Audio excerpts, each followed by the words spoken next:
Worse, à première vue, où la crise du fentanyl ressemble à un autre chapitre tragique de la longue et douloureuse lutte de l'Amérique contre la drogue. Un nombre croissant de surdoses, des familles endeuillées et des communautés qui luttent pour faire face.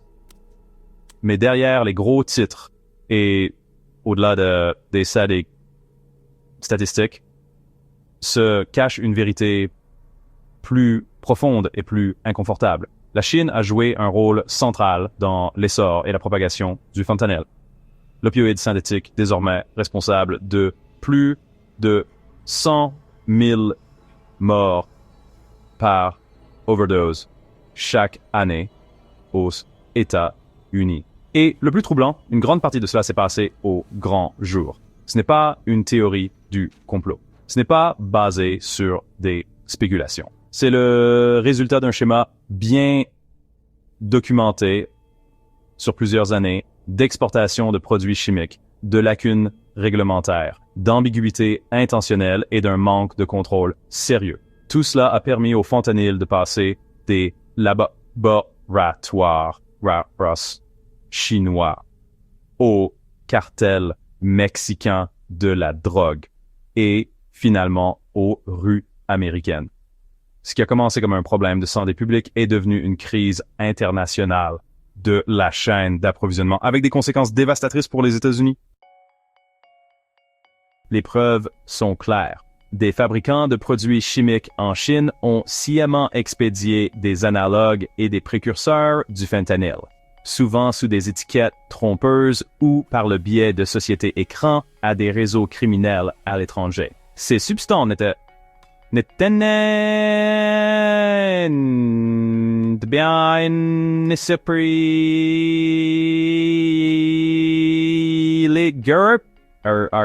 égales en vertu de la loi chinoise, mais elles étaient mortelles et les conséquences de les laisser circuler librement sont maintenant impossibles à ignorer. Le fentanyl a été initialement développé dans les années 1960 par le chimiste belge Dr. Paul Janssen comme un analgésique révolutionnaire, avec une puissance jusqu'à 100 fois supérieure à celle de la morphine. Il a été conçu pour être utilisé dans les hôpitaux dans des conditions strictement contrôlées, en particulier pour les patients atteints de cancer et après des interventions chirurgicales majeures. Il n'a jamais été destiné à un usage occasionnel ou non supervisé. Dans un cadre médical,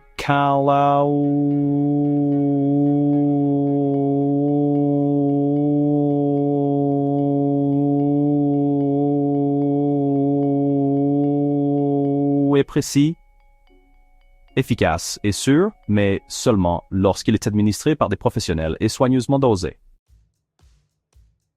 Le problème a commencé lorsque le fentanyl a quitté l'hôpital et est entré sur le marché noir. Au début des années 2000, les trafiquants de drogue ont commencé à se détourner des drogues traditionnelles à base de plantes comme l'héroïne et la cocaïne, qui dépendent de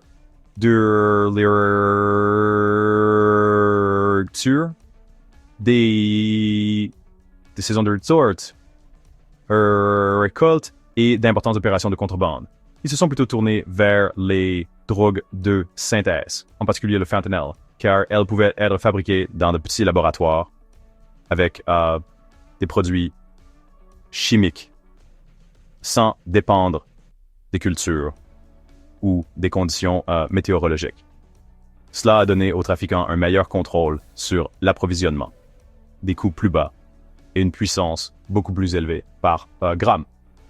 Pour fabriquer du fentanyl, les producteurs ont besoin de précurseurs chimiques, les éléments constitutifs de la drogue. Ces produits chimiques ne sont pas récoltés, ils sont synthétisés. Et c'est là que la Chine est entrée en jeu. Alors que la Chine devenait une plaque tournante mondiale de la fabrication, elle a développé un vaste réseau d'usines chimiques et de producteurs pharmaceutiques. Nombre de ces entreprises opéraient avec une surveillance limitée et profitaient des zones d'ombre réglementaires. Tandis que certains analogues du fentanyl étaient interdits, beaucoup d'autres restaient techniquement légaux ou non spécifiquement listés. et pouvaient être produits, étiquetés et expédiés sans trop de contrôle. Certaines entreprises chinoises ont commencé à exporter ces substances, soit des analogues du fentanyl, soit des précurseurs clés comme le NPP et le 4-NPP vers des acheteurs du monde entier. Dans de nombreux cas, elles utilisent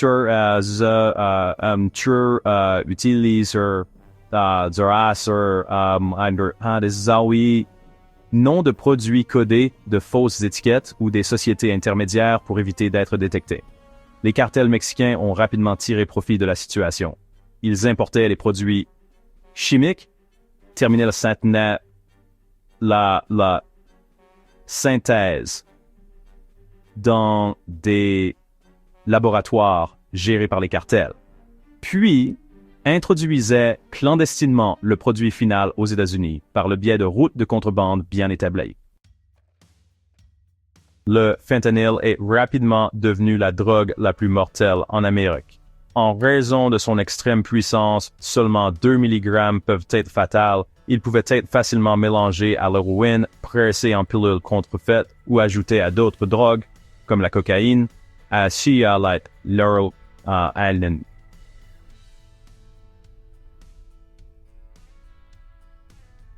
Des consommateurs. C'est ce qui le rendait si dangereux. Les consommateurs ignoraient souvent qu'ils en prenaient. Au fil du temps, ce qui avait commencé comme une innovation médicale est devenu le fondement d'une crise mondiale des overdoses.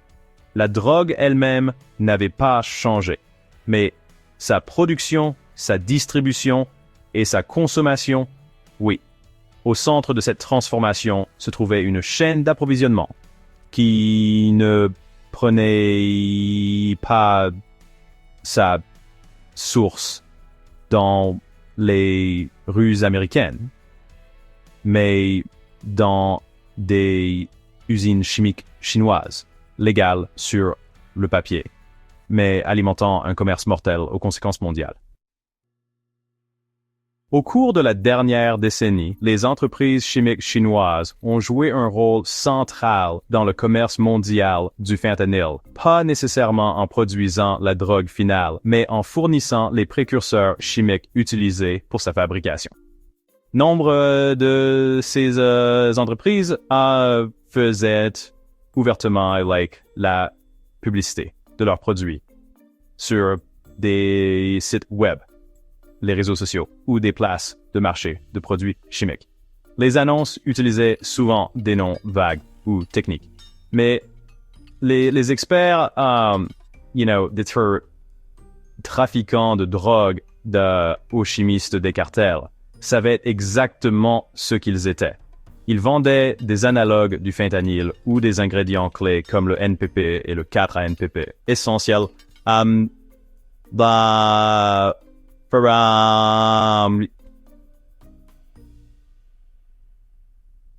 d'opioïdes synthétiques. Ces entreprises n'opéraient pas en secret. En réalité, beaucoup étaient entièrement enregistrés, avec des adresses physiques, des licences commerciales et des sites web officiels.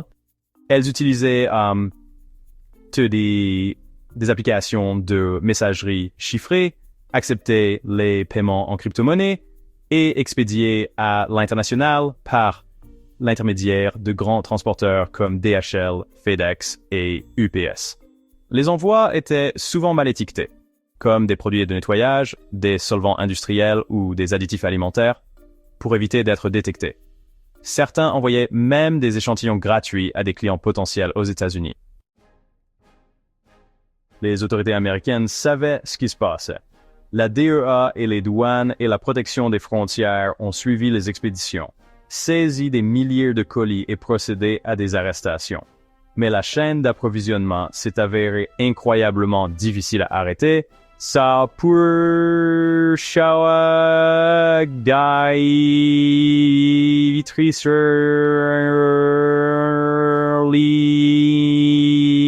lignes fermées de nouvelles apparaissaient, souvent sous des noms légèrement différents ou vendant des versions légèrement modifiées des substances interdites, juste assez différentes pour contenir les lois nationales sur les drogues. Les autorités chinoises, quant à elles, ont tardé à agir. Pendant des années, le gouvernement chinois a insisté sur le fait que la responsabilité incombait à la demande américaine et non à l'offre chinoise.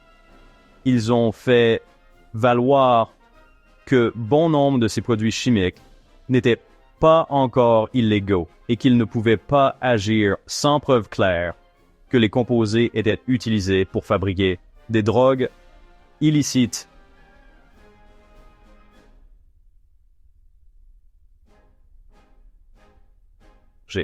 Même lorsque des preuves claires ont été présentées, notamment des relevés de transactions, des colis saisis et des liens avec des décès par overdose, l'application de la loi chinoise a été incohérente. Certaines entreprises ont été sanctionnées, mais la plupart ont continué à fonctionner avec peu d'interférences. Dans un système où l'utilisation d'Internet est surveillée, les médias censurés et les dissidents politiques régulièrement suivis, il est difficile de croire que cette activité soit passée inaperçue. En réalité, elle était probablement tolérée, car elle générait des revenus et les conséquences se faisaient sentir ailleurs. Ce n'est qu'en 2019, après une pression internationale croissante et une augmentation dramatique des décès par overdose aux États-Unis, que la Chine a officiellement interdit toutes les substances liées au fentanyl. Mais à ce moment-là, les trafiquants avaient déjà changé de stratégie. Au lieu d'exporter du fentanyl prêt à l'emploi, les fournisseurs chinois ont commencé à se concentrer sur l'expédition de précurseurs chimiques vers le Mexique, où les cartels de la drogue ont pris en charge la synthèse finale. Au Mexique, ces produits chimiques sont traités dans des laboratoires exploités par des groupes comme le cartel de Sinaloa et le CJNG. Le fentanyl ainsi produit est ensuite introduit clandestinement aux États-Unis, souvent déguisé en médicaments sur ordonnance ou mélangé à de l'héroïne et de la cocaïne. En raison de sa puissance, même de petites cargaisons peuvent contenir des dizaines de milliers de doses mortelles, ce qui rend extrêmement difficile pour les agents des frontières d'intercepter chaque chargement. Cette adaptation a rendu la chaîne d'approvisionnement mondiale plus complexe et plus difficile à tracer, mais non moins dangereuse. Les entreprises chimiques chinoises continuent de fournir les matières premières, les cartels mexicains gèrent la production et le trafic, et les communautés américaines en supportent le coût humain. Il ne s'agit pas de l'histoire de quelques acteurs malveillants isolés. C'est une chaîne d'approvisionnement internationale bien établie, rendue possible par des lacunes réglementaires, des marchés numériques et des incitations économiques. Ce n'est pas une question d'idéologie, c'est une question de profit. Et le coût humain se mesure en vie perdue, en famille endeuillée et in sister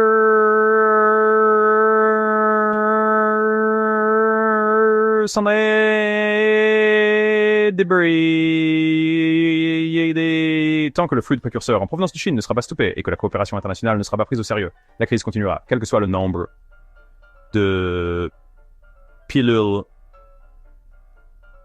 saisies à les frontières ou le nombre d'arrestations effectuées sur le sol américain.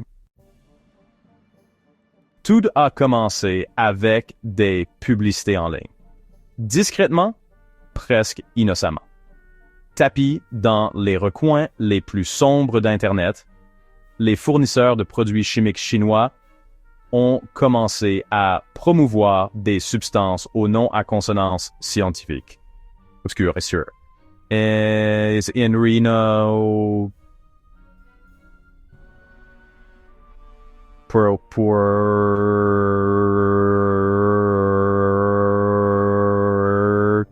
Mais non, mais pour ceux qui savaient quoi chercher, chimiste du cartel, pharmacien véreux, dealer numérique. Ces annonces étaient des invitations à accéder à la mort sous forme de poudre. Les analogues d'un Anders Dance, Dirty ou Durfur, Fenedin, Dan Durstihide, Beetle, Burger Bryce. Les précurseurs et les agents de coupe étaient également commercialisés ouvertement, parfois avec des garanties de pureté, des assurances d'expédition et même un service client. Il ne s'agissait pas de réseaux de trafic de drogue clandestins opérant depuis des sous-sols mal éclairés. Nombre d'entre eux étaient des entreprises dûment enregistrées, avec des licences, des adresses de bureaux et des équipes de vente parlant couramment anglais. Ils opéraient dans la vaste zone grise entre la légalité et la létalité, exploitant les angles morts et l'inertie bureaucratique du système de réglementation chinois. Les communications étaient cryptées. Les paiements étaient effectués en Bitcoin ou transitaient par des comptes fictifs. Et les envois, déguisés en solvants industriels, additifs alimentaires ou produits chimiques inoffensifs, étaient expédiés par les principaux coursiers internationaux à destination d'adresses de banlieue dans l'Ohio, la Pennsylvanie, la Floride. Pour les forces de l'ordre américaines, l'ampleur et la sophistication étaient stupéfiantes. Les agents de la DEA ont suivi des milliers d'envois et procédé à d'innombrables arrestations. Les douaniers ont saisi des colis dans les ports et les centres de courrier, chacun contenant potentiellement assez de fentanyl pour tuer des milliers de personnes. Pourtant, pour chaque succès, 10 nouveaux fournisseurs émergeaient de l'éther numérique, changeant de nom, modifiant légèrement les molécules pour garder nos candidats.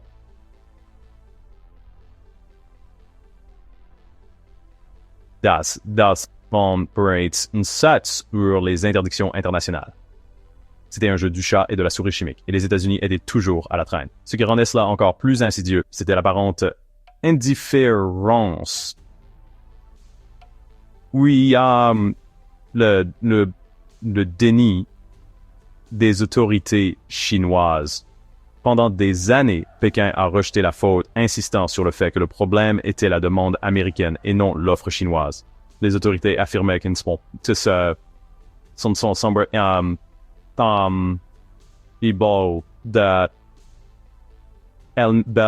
elles ne pouvaient pas fermer des entreprises qui vendaient simplement des produits chimiques légaux. Et même lorsque des liens irréfutables ont émergé avec des noms d'entreprises, des relevés de transactions et de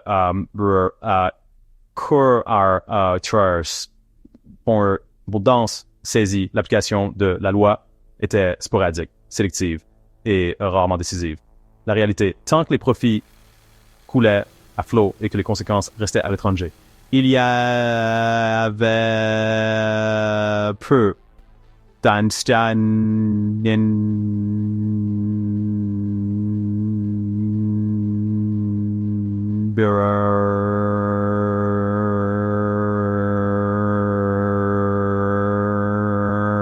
intervenir. Ce n'est qu'en 2019, après des pressions diplomatiques incessantes et une aggravation des gros titres, que la Chine a fait un geste symbolique, interdisant toutes les substances liées au fentanyl dans une vaste mesure réglementaire. Le geste a été salué comme un progrès, mais c'était beaucoup trop tard. À ce moment-là, l'architecture de la distribution était profondément enracinée. Les réseaux criminels s'étaient déjà adaptés. La stratégie a changé presque du jour au lendemain. Au lieu d'expédier directement du fentanyl fini aux États-Unis, les fournisseurs chinois ont commencé à acheminer des précurseurs chimiques, les composants de base de la drogue, vers le Mexique. Là-bas, les laboratoires exploités par les cartels terminaient la synthèse, utilisant souvent du matériel bon marché et des chimistes peu qualifiés dans des cachettes rurales. Le produit fini impossible à distinguer du fentanyl de qualité pharmaceutique était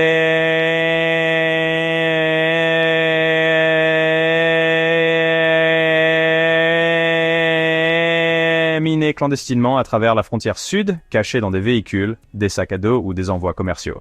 Cette évolution a rendu la chaîne d'approvisionnement plus difficile à détecter et plus mortelle. Ce qui a émergé n'était pas seulement une crise de la drogue, mais un nouveau type de menace mondialisée. Une chaîne d'approvisionnement en poison synthétique couvrant des continents, rendue possible par des lacunes.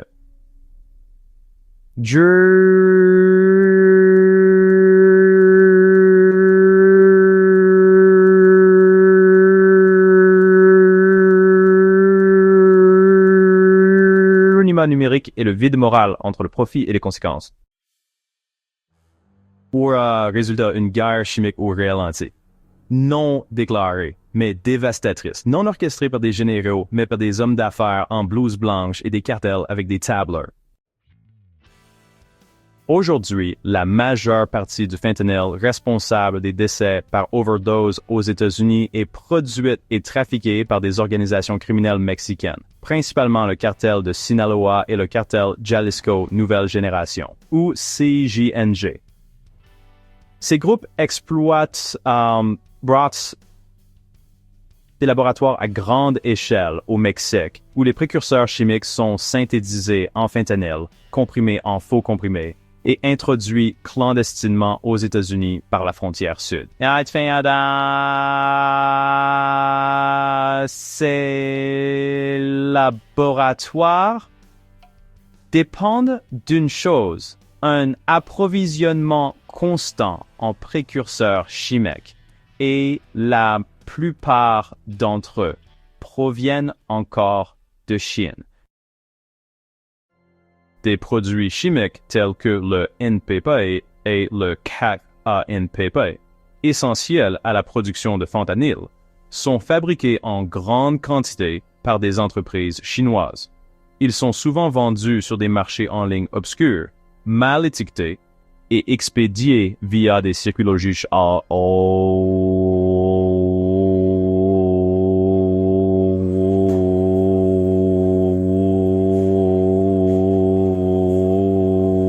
détectés. Ces substances Russia sont souvent techniquement légales en Chine où leur exportation n'est pas rigoureusement contrôlée par la réglementation en vigueur, ce qui les rend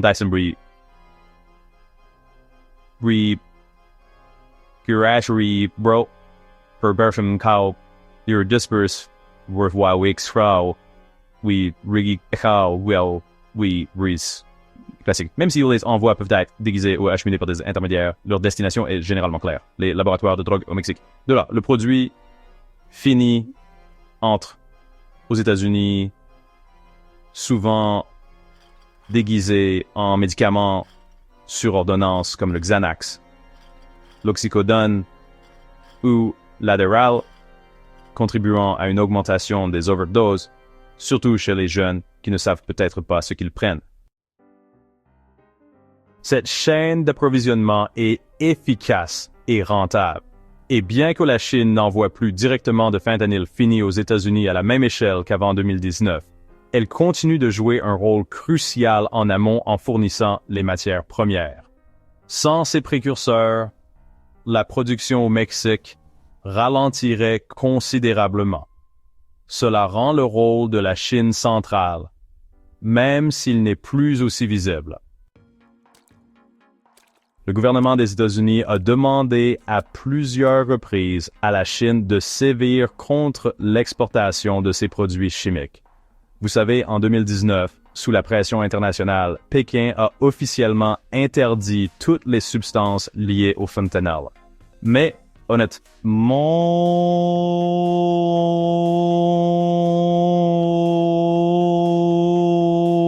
c'est un impact limité. Bien que certaines mesures d'application aient été prises, l'expédition de précurseurs continue, souvent par le biais de lacunes juridiques de pays tiers ou de sociétés tiers. It writes, So, Arthur Lowsley and certains responsables et analystes politiques américains à se demander s'il s'agit simplement d'une mauvaise réglementation ou peut-être de quelque chose de plus délibéré. Si une puissance étrangère causait ce genre de mort sur le sol américain, nous considérerions cela comme un acte de guerre. En Chine, le gouvernement exerce un contrôle strict sur l'activité Internet, surveille les transactions commerciales et censure régulièrement les contenus sensibles. C'est difficile de croire que des milliers de kilogrammes de produits chimiques, dont certains sont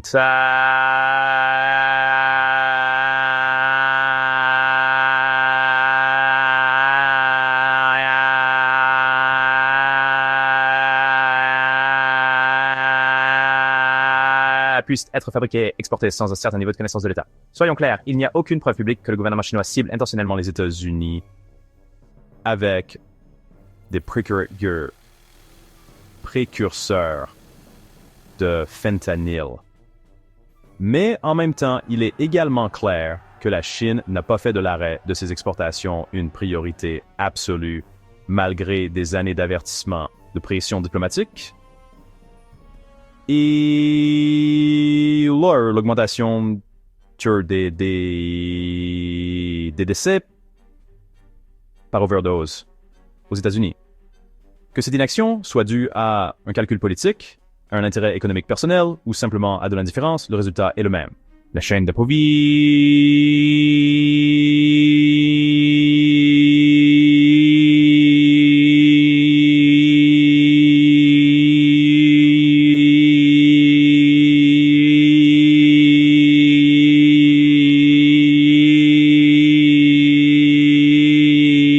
les Américains continuent de mourir.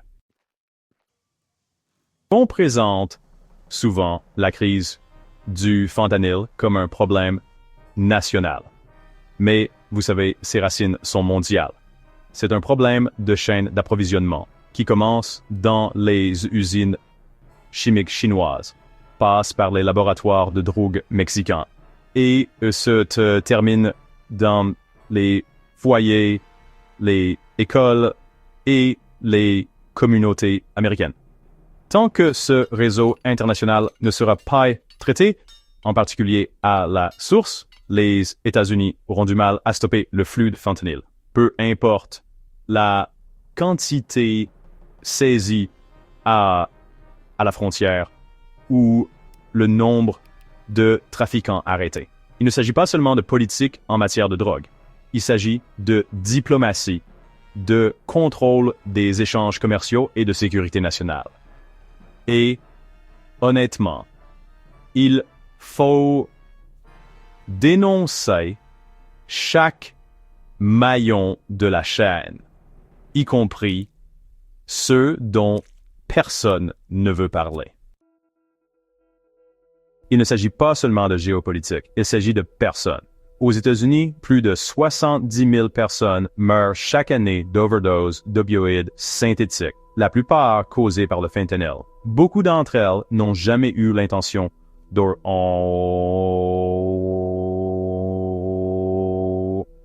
Certaines pourraient, penser utiliser un médicament sur ordonnance légitime comme du Xanax ou de l'oxycodone.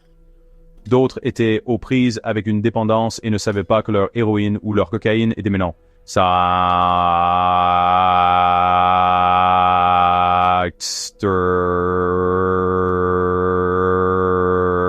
chose. Ça de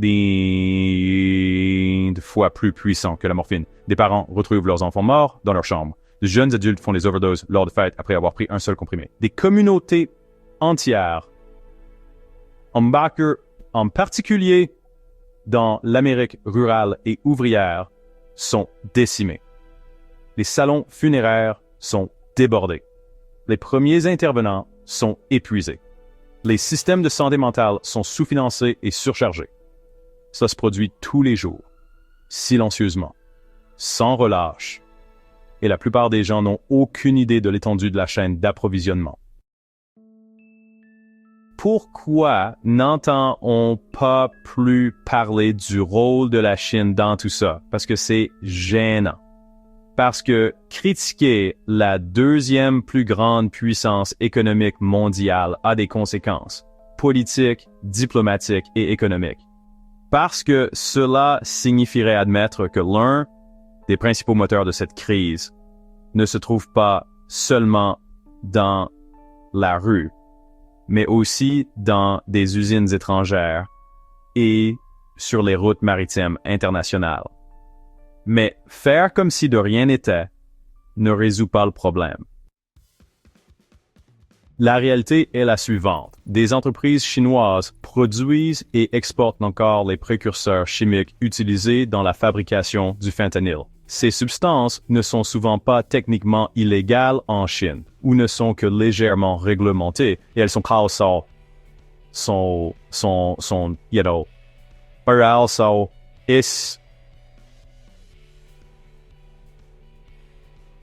lors de leur expédition à l'étranger. Elles se retrouvent dans des laboratoires de drogue mexicains où elles sont transformées en fentanyl puis introduites clandestinement aux États-Unis. Le gouvernement chinois sait que cela se produit. Ils le savent depuis des années. Et bien qu'ils aient pris certaines mesures, comme l'interdiction de certaines variantes du fentanyl en 2019, ils n'ont pas mis fin à la chaîne d'approvisionnement. Dans de nombreux cas, ils ont nié son existence même. Ce n'est pas une conspiration. C'est un problème mondial complexe et bien documenté. Mais c'est aussi une crise qui exige de l'honnêteté. Non, la Chine n'a pas créé l'épidémie d'opioïdes en Amérique, mais elle est devenue un élément clé de sa perpétuation. On ne peut ignorer le fait que les fabricants de produits chimiques chinois, les cartels mexicains et les réseaux de distribution internationaux travaillent ensemble, sciemment ou non, pour maintenir le flux de fentanyl vers les États-Unis. Et pendant que les décideurs politiques débattent, pendant que la couverture médiatique s'estompe, et pendant que l'on se renvoie la Yoraba Sour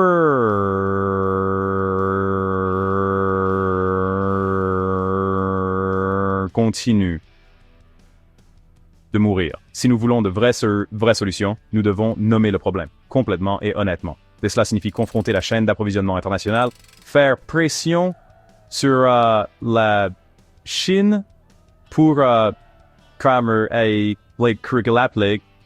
de véritables interdictions, couper les exportations de précurseurs et traiter ce problème pour ce qu'il est. Une urgence nationale aux racines internationales.